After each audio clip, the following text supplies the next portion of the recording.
नमस्कार दोस्तों। Robert Frost की यह छोटी सी कविता हमें जीवन की एक बहुत बड़ी सीख देती है। आपने अक्सर लोगों को कहते सुना होगा, बी पॉजिटिव। आज डस्ट ऑफ स्नो के माध्यम से देखते हैं कि कैसे एक छोटी सी घटना हमारे सोचने का नजरिया बदल देती है और हमें दुनिया पहले से कहीं अधिक सुंदर दिखाई देने लगती है।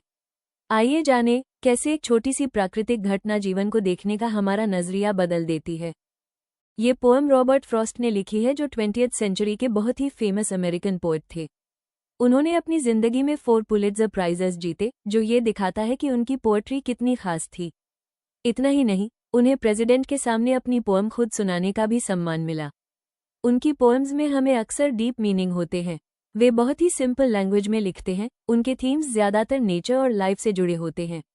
यही वजह है कि उनकी पोएम्स आज भी दुनिया भर में लाइक की जाती हैं। एक व्यक्ति भारी मन और उदास चेहरे के साथ बगीचे में जा रहा है। वो अपनी चिंताओं में इतना डूबा हुआ है कि उसके आसपास फैली प्रकृति की मनमोहक सुंदरता, पेड़ों की हरियाली और पक्षियों की मधुर चहचहाहट भी उसका ध्यान अपनी ओर नहीं खींच पा रही। हेमलॉक के पेड़ पर बैठा एक कौवा अचानक अपने पंख फड़फड़ाता है। पेड़ पर जमी बर्फ उस व्यक्ति की जैकेट पर गिर जाती है। वो चौंक जाता है और झुंझलाकर ऊपर देखता है। वो देखता है कि बर्फ गिराने वाला एक कौवा है, जिसे लोग अक्सर अशुभ मानते हैं और हेमलॉक का पेड़ जहरीला माना जाता है। एक पल के लिए वो सोचता है, आज तो जैसे अशुभ संकेत ही मिल रहे हैं। तभी ठंडी बर्फ का स्पर्श से उसके मन में एक बदलाव की शुरुआत होती है। दोस्तों, यहाँ क्रो को बैड लक का सिंबल माना जाता है, यानी क्रो का दिखना एक अशुभ साइन माना जाता है। उसी तरह हेमलॉक ट्री एक पॉइजनस ट्री है, जिसे हम डेथ और पेन से रिलेट कर सकते हैं। पोएट पहले से ही सैड है। उसे लगता है, इससे बुरा अब और क्या हो सकता है। चारों तरफ तो सिर्फ नेगेटिव साइंस ही दिखाई दे रहे हैं।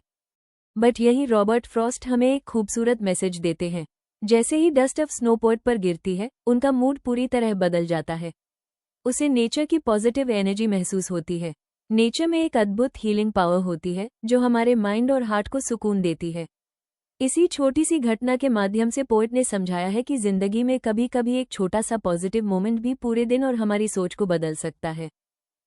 अब जरा पोएट के माइंड और थिंकिंग प्रोसेस को समझने की कोशिश करते हैं। स्नो गिरने से पहले पोएट का मूड बिल्कुल अच्छा नहीं था। वो बहुत सैड, होपलेस और डिप्रेस्ड महसूस कर रहा था। उसे लग रहा था कि जो समय बर्बाद हो गया या जो गलत हो चुका है, उसे अब चेंज नहीं किया जा सकता। उसके मन में रिग्रेट भरी हुई थी। वो अपनी परेशानियों में इतना खो चुका था कि उसे अपने आसपास की नेचर की खूबसूरती भी दिखाई नहीं दे रही थी। अब सोचिए, क्या कोई ऐसी छोटी सी इंसिडेंट हो सकती है जो उसका मूड बदल दे?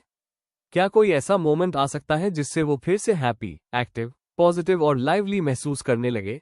और एक सवाल आपके लिए, इन सारी नेगेटिव फीलिंग्स के लिए रिस्पॉन्सिबल कौन है?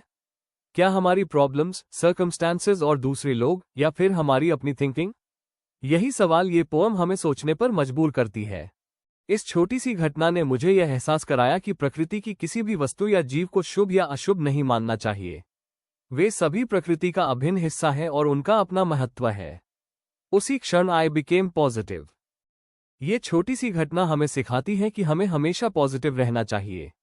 जब भी हमारे मन में नेगेटिव थॉट्स आएं, तो हमें गिव अप नहीं करना चाहिए, बल्कि उसी अंधेरे में होप की एक किरण ढूंढनी चाहिए।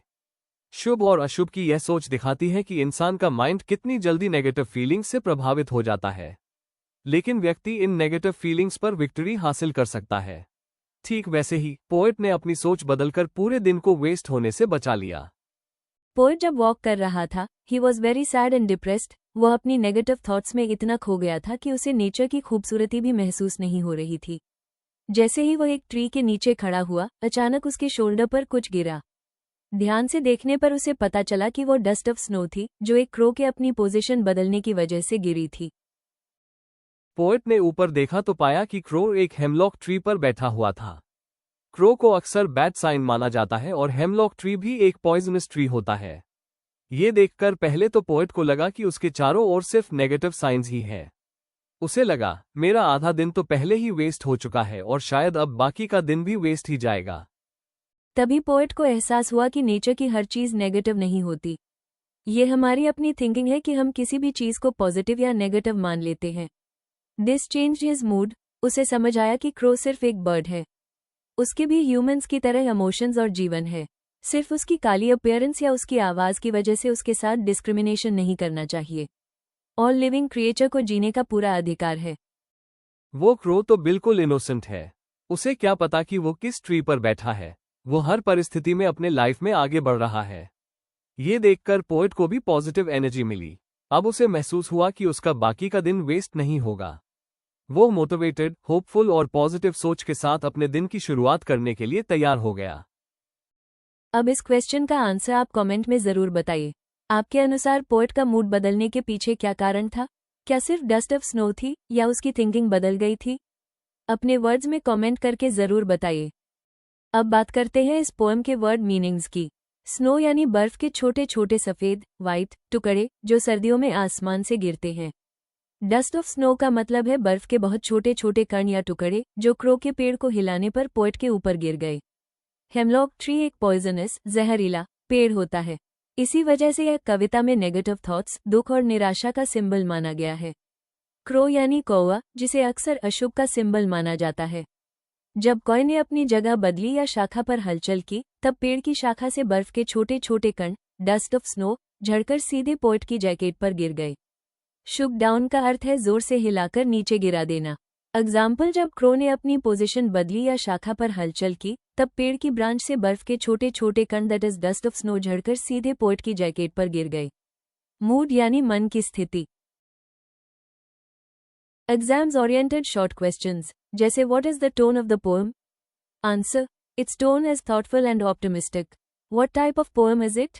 Answer, it is a lyrical poem. Lyrical poem वो कविता होती है जिसमें पोएट अपने फीलिंग्स, इमोशंस और थॉट्स को व्यक्त करता है। Rhyme scheme. अब आप सीडी इस पोएम का मैसेज हमें जिंदगी की छोटी मोमेंट्स को भी इग्नोर नहीं करना चाहिए। कभी कभी एक छोटी सी घटना हमारी थिंकिंग बदल देती है। सो बी पॉजिटिव ऑलवेज।